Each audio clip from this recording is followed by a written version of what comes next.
si le tomamos las palabras al nuevo ministro de Educación, Bueno, hay que decir que este ministro de Educación va a hacer todo lo contrario de lo que fue Roberto Fulcar como ministro de Educación, por lo que él ha venido diciendo. Pero ahora te digo yo lo siguiente. Vamos a decir lo que ha dicho el nuevo ministro. Ha dicho que con el 4%, que lo venimos invirtiendo desde el 2012, ¿verdad? 13. Del 13, ¿verdad? Danilo llegó en el 12 y para el próximo presupuesto del 13 ya incluyó el 4%. Dice el actual ministro, y yo me imagino que eso está entre los estudios que han levantado, que el 4% solo ha incidido en un 5% del aprendizaje de los estudiantes. Y tú dices, bueno, parte de nuestra historia es que siempre estamos comenzando de nuevo. Yo no sé si por eso es que esto es tan bueno. Bueno, el problema es que parece ser que el 4% del presupuesto para la educación que se aumenta cada año, porque es coincidente con el presupuesto, con el aumento del presupuesto. No sé, bueno, lo que es indexado, en el sentido indexado de al presupuesto de que se da nacional. el 4 del Calcula presupuesto. tú que precisamente en un reciente informe salió que justamente de ese presupuesto se le paga a un paquete de fundaciones y organizaciones no gubernamentales, se le paga a la Iglesia Católica las cosas del arzobispado, se le paga la electricidad, se gastan dinero por donde quiera y como quiera. Bueno. Y podríamos decir Pero ¿qué es lo que eso que te dice? quizás algunas de las mayores inversiones que se pudieron hacer en un momento determinado, aunque eso no significa mejoramiento desde el punto de vista personal de la educación, fueron las 24,000 aulas que construyó el gobierno de Danilo Medina. Sí, pero ¿qué es lo que eso te está diciendo? Cuando tú malgastas el dinero, que no hay planificación. Que no hay ni planificación, ni organización, ni gestión, ni nada. Porque si hay planificación, lo primero que tú determinas a dónde lo vas a invertir. Y si hay planificación, también te dice... Pero no puede haber sobra planificación dinero cuando ayer el Tribunal Constitucional te deroga una decisión que desde todo punto de vista era ilógica y sin embargo, sabiendo que se estaban violando las leyes, se aplicaron. Esa es la designación por encima de todo el mundo. De los directores regionales. De los directores regionales y de los directores distritales. Así es. 123 y 18. 139 en total. Entonces, si tú actúas de una manera después de tú haber capacitado y de haber hecho participar en concurso a una serie de gente que tiene que ver precisamente con la educación, entonces finalmente tú te vas a dar cuenta de que no te va a dar ningún resultado, porque mira lo que dice, por ejemplo, el nuevo ministro de Educación. Aquí los directores regionales y distritales se van a evaluar sobre el resultado de los estudiantes que tengan esas áreas. Claro, y tú, porque si a un profesor se le queman todos los profesores, hay que comenzar revisando al profesor. No, y otra cosa que dijo, que hay que invertir en la preparación de los maestros. Claro, pero el 4%, fundamentalmente. El 4% está para eso. Sí, está para eso, sí. ¿No? El 4% está para todo. Ahora hay que ver a qué se le da prioridad. Planificación, Geraldino.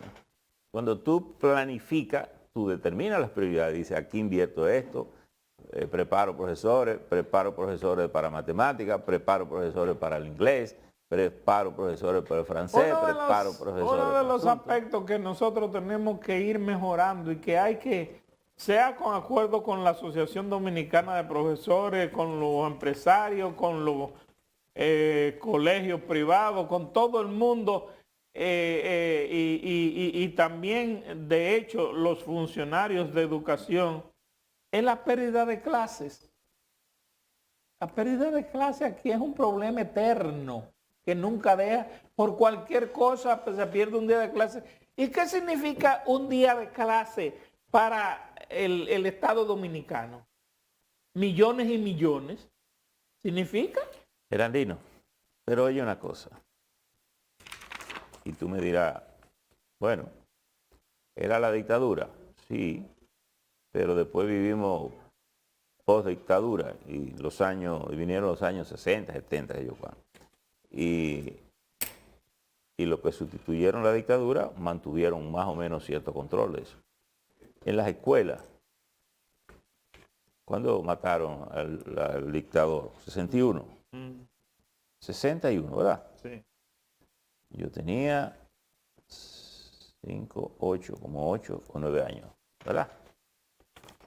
Uno entraba a la escuela a los 7 años. A los 7 años.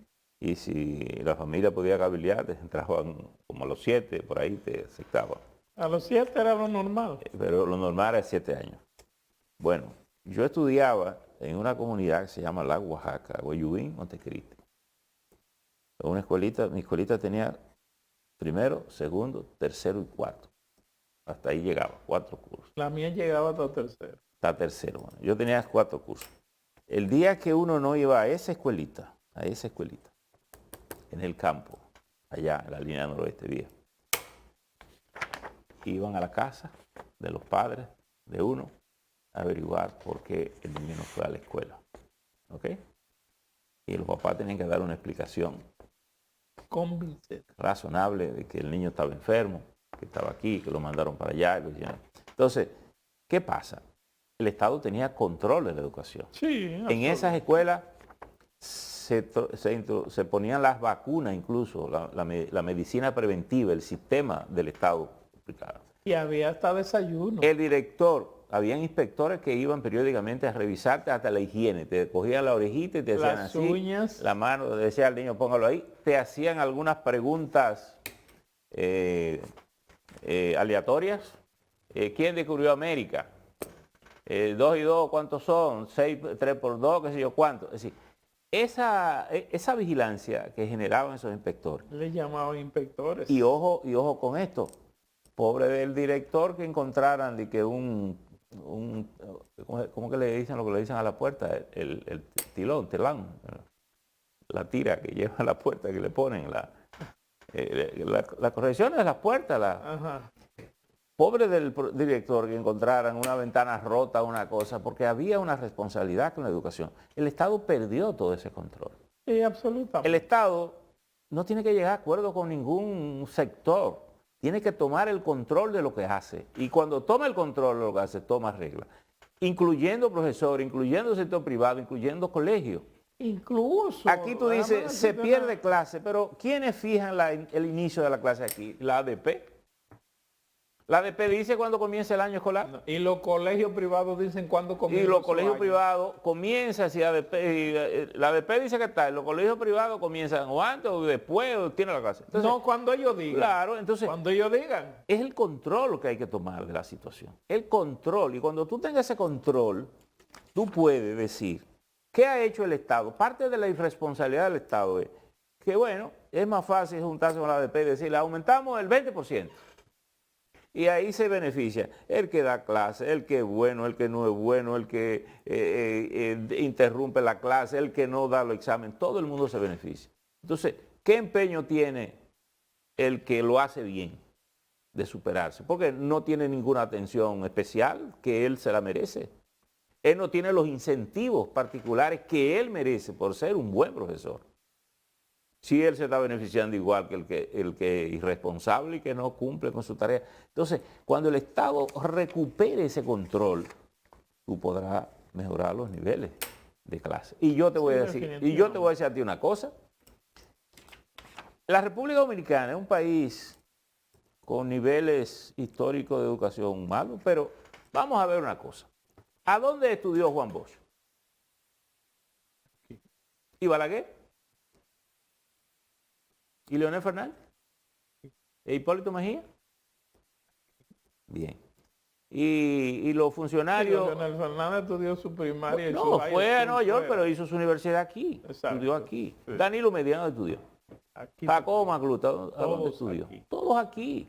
Entonces, Fernando Abrevogá, Vicente Bengoa, para decirte algunos funcionarios, Euclides Gutiérrez, ¿quién más? Ayúdame. Vido Medina. Todo el mundo estudió aquí. Entonces lo que te quiero decir es, todos esos estudiantes fueron alumnos de una época. Yo tengo muchísimos que fueron alumnos de Joaquín Balaguer en la universidad. Sí.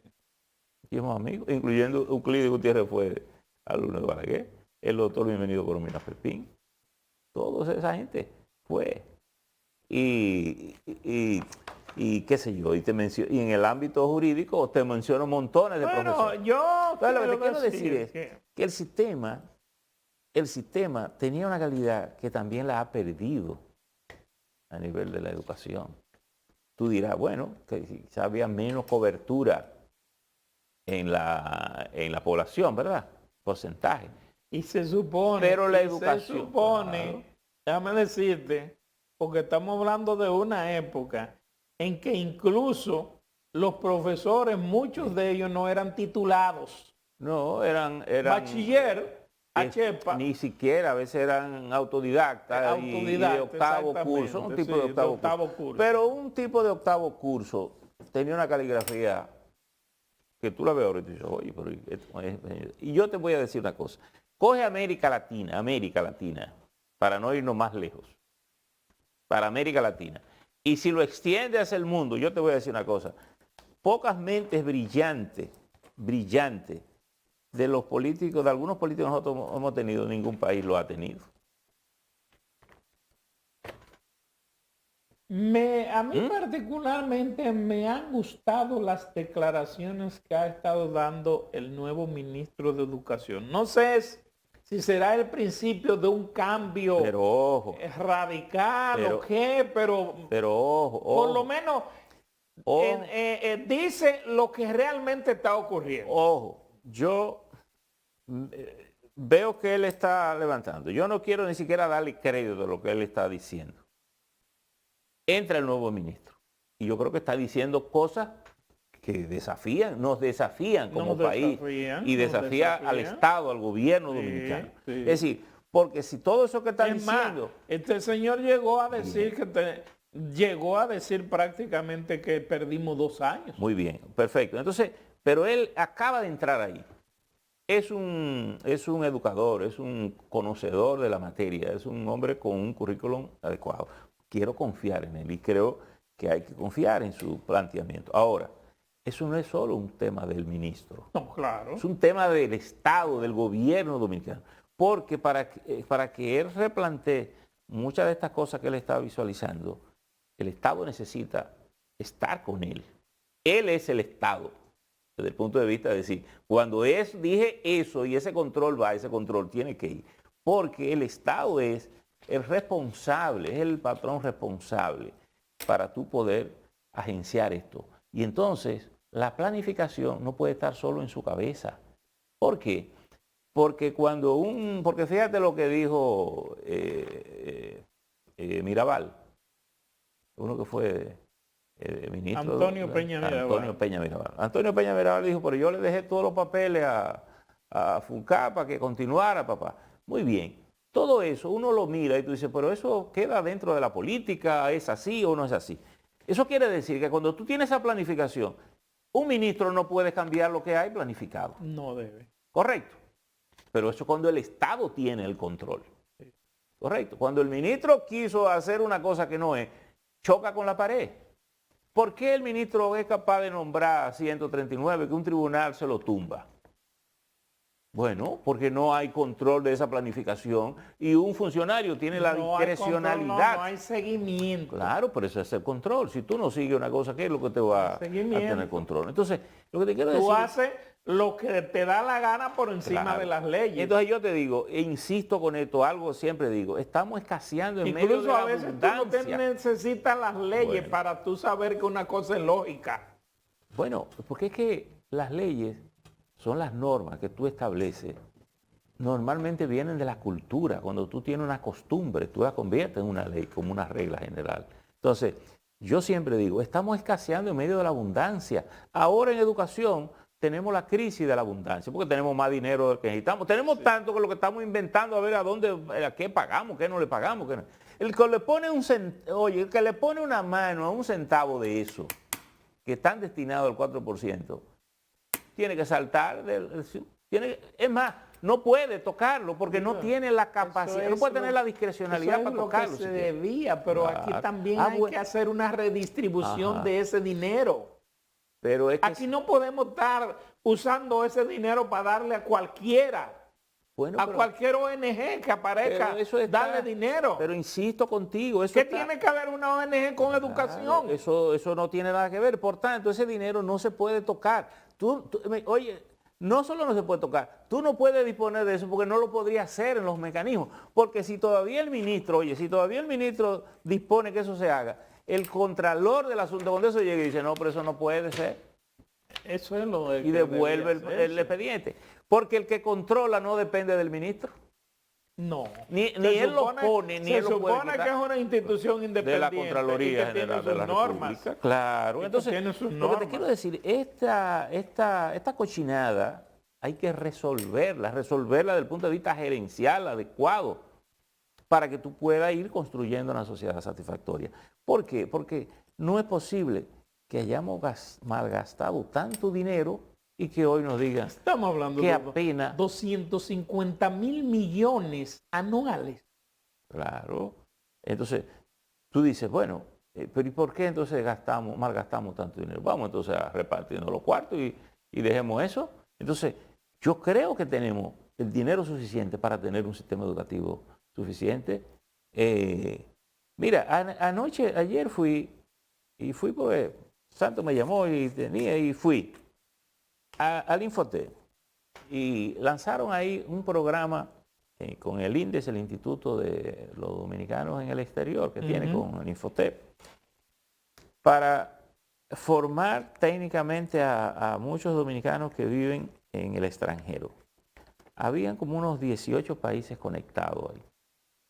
Y yo digo, bueno, pero Infotep lo que recibe es el 1% de las nóminas, ¿verdad? Sí. De las nóminas que pagan las empresas. Sí, que pagan las empresas. Y las instituciones. Yo no sé si las instituciones del Estado pagan ese 1%. Yo sé que las empresas lo pagan. Las empresas lo pagan. Yo no sé si el Estado también lo paga. No recuerdo ese dato. Tendré que buscar la ley, buscar la disposición.